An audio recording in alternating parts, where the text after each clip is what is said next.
We are out in the field thinking spatially about human-built structures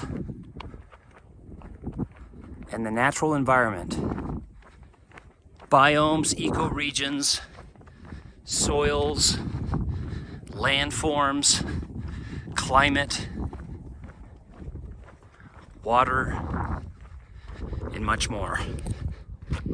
Keep thinking spatially, that's what I'm always saying. Joseph Kursky here, inviting you to take a virtual field trip with me, exploring some questions and mapping tools, wildlife,